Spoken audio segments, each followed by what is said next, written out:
Kamusta na nga po mga master at sa ngayon ay atin ang ipagpapatuloy na gisahin ang Chapter 114 sa manhwa series ng Solomax Newbie. Kaya't atin na nga pong agarang umpisahan.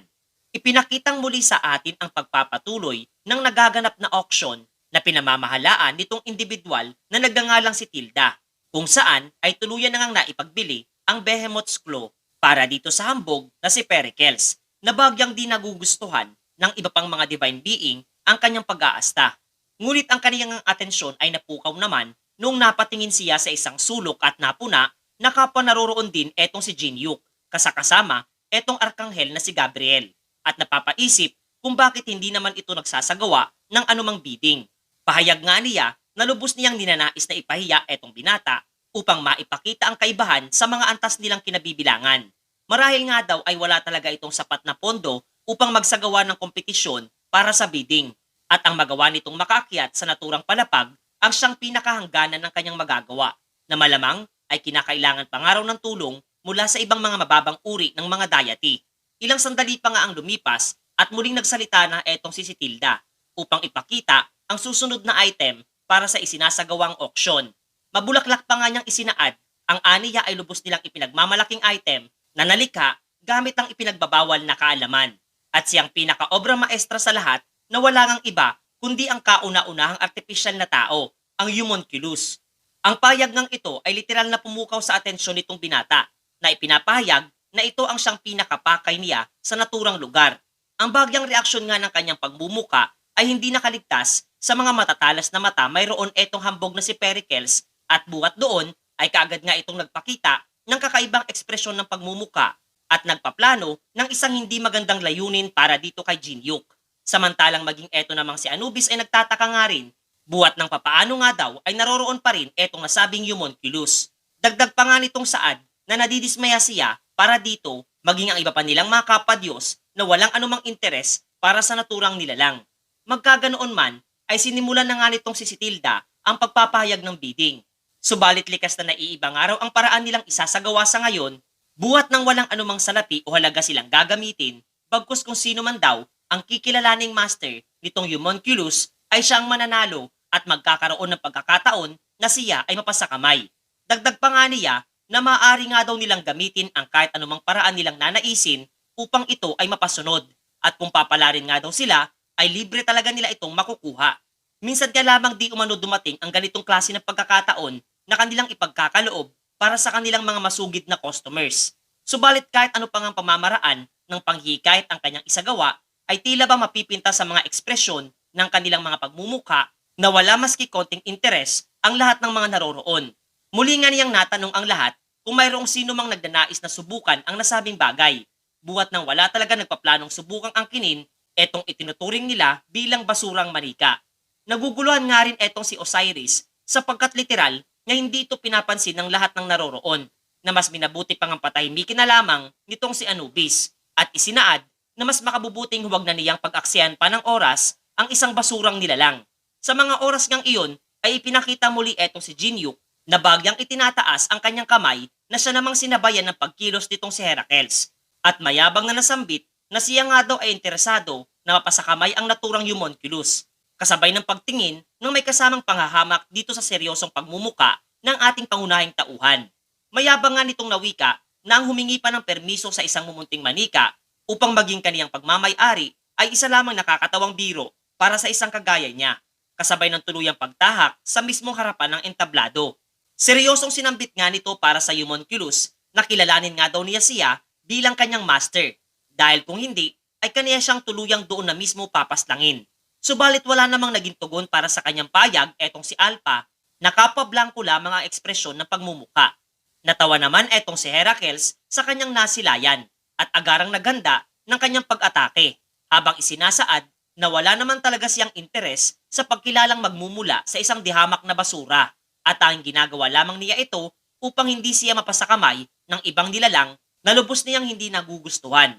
Kung kaya't kung hindi nga rin daw siya mapapasa kanya, ay mas mabuting hindi na rin siya mapunta pa sa iba, kasabay ng pagtama ng kanyang napakalakas na suntok patungo dito kay Alpha. Nanatili naman tahimik ang lahat ng mga divinities na naroroon, at maging etong si Anubis ay hindi makapaniwala sa ginawang aksyon nitong si Heracles. Ngunit nung mahawi nga ang makakapal na usok na nalika ng kanyang pag-atake, ay agad na nanlaki ang kanyang mga mata, buhat ng ang kaniya mismong kamao ang siyang tumanggap ng malubang pinsala at nabali pa nga ang ilan sa kanyang mga daliri. Ayon pa nga kay Anubis na inaasahan na niya ang ganoong bagay na pinagtawanan naman nitong si Osiris. Dagdag pa nga ni Anubis na ang naturang homunculus nga daw ay immune sa klase ng mga kapangyarihang tinataglay ng lahat ng mga higher divinities. Kaya't kung sino mang Diyos ang makagagawang kontrolin ang nasabing abilidad, ay malamang na noon pa nila ito kinuha.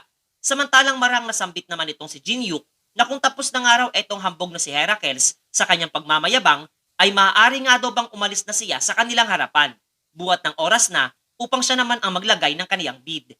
Na-question naman siya nitong si Heracles, buhat ng kung ang kaniyang kapangyarihan nga daw ay hindi gumana para dito sa naturang nilalang, ay ano naman kaya ang posibleng magagawa ng isang dihamak na mortal na kagaya niya. Ang katagang iyon ay narinig nga din itong si Anubis mula sa di kalayuan at nasambit nga sa kanyang sarili na aminado siyang ganoon din ang kaparaanan ng kaniyang pag-iisip noong una. Subalit iyon nga daw ay isang klase ng malaking pagkakamali na nagmula pa sa kahambugan, lalo na para sa isang kagaya niyang minsang nakaharap na etong ating pangunahing tauhan.